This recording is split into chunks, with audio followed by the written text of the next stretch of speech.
good day to my future employer. By the way, I'm Rosaldi Casacop, 39 years old from wonderful of Palawan, Philippines.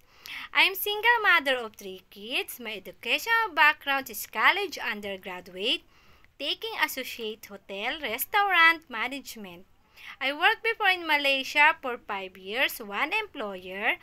My duty is taking care of elderly, preparing his food, medicine, giving him bath, and helping him change his diaper and cleaning the house. And also, in the Philippines, taking care elderly for 2 years, my duty are preparing his food, his medicine, and check his blood pressure regularly.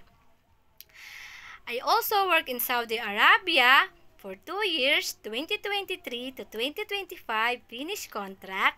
I do cleaning the house, ironing, washing, cooking, but my main duties are taking care of 2 years old girl and 5 months old boy. I also prepare their healthy food, giving them bath, play with them.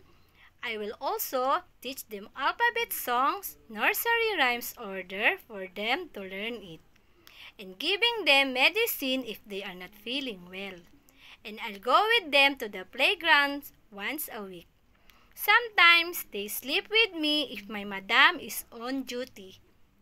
I will promise you, mom and sir, that I will treat your kids like my own.